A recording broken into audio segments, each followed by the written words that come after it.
La politique agricole commune est au cœur de la construction européenne. Le paradoxe est que cette politique qui mobilise 40% du budget de l'Union européenne nous laisse dans une crise qui désespère un certain nombre d'acteurs, d'exploitants agricoles. Et cette désespérance doit cesser parce que nous avons tous les atouts pour réussir.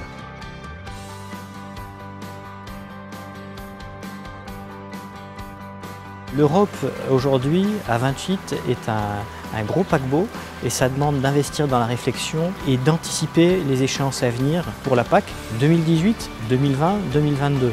Et cette initiative de l'Euroforum est très importante parce qu'elle permet d'anticiper réellement les décisions qui seront prises. Il nous paraît important de profiter aussi de ces instants de réflexion pour effectivement réorienter cette PAC qui est nécessaire, je dirais, au niveau de l'Europe.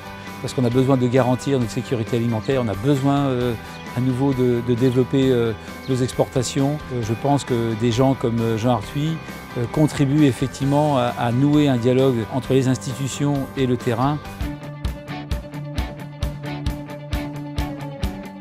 Ça permet de sortir de son propre secteur d'activité, d'élargir notre réflexion, d'écouter les réflexions des uns et des autres, effectivement. Pour ce qui nous concerne, il s'agit plutôt d'être mieux adapté à une situation conjoncturelle. Actuellement, le système de soutien à l'agriculture des États-Unis est probablement beaucoup mieux adapté pour aider les agriculteurs américains que ne l'est le système européen pour aider les agriculteurs européens. Toute la partie sécurisation, modération de la volatilité, assurance des revenus, accompagnement dans les moments difficiles, c'est certainement un volet qu'il va falloir développer pour sécuriser à la fois les projets des jeunes agriculteurs qui s'installent, mais également les projets de modernisation. Et si l'agriculture perd ses vrais talents, c'est catastrophique pour tout le monde. Donc je crois qu'il faut ensemble réformer cette politique agricole commune. On le fera en 2020. Il y a sûrement des mesures à prendre sans délai. J'attends des gouvernements qui y contribuent. Il faut certainement imaginer, comme le font les États-Unis d'Amérique, des systèmes assurantiels et peser sur les producteurs, à condition que ça se passe sur l'ensemble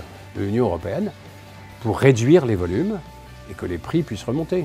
Bien sûr, on doit réagir juste maintenant. On doit trouver la façon pour aider les agriculteurs pour surlever la crise actuelle. On doit mieux gérer le risque des agriculteurs. Et la variation de prix des produits aussi. Notre devoir impérieux, c'est de trouver des solutions qui soient véritablement européennes. C'est vrai qu'aujourd'hui, on parle beaucoup de crise, la crise du porc, la crise du lait, la crise du bovin. Il n'y a pas de fatalité. Il ne faut pas effectivement s'apitoyer sur nos distorsions de concurrence, tellement décriées, mais plutôt développer des modèles de qualité, des modèles de différenciation, surtout avec nos atouts, et Dieu sait si on en a. Il y a une responsabilité qui incombe aux producteurs eux-mêmes, mais il y a aussi des réformes que chaque État membre doit faire et que l'Europe ne fera pas à leur place. Pour rendre la compétitivité aux acteurs économiques dans le domaine de l'élevage, on a besoin d'alléger les coûts du travail et notamment des charges sociales.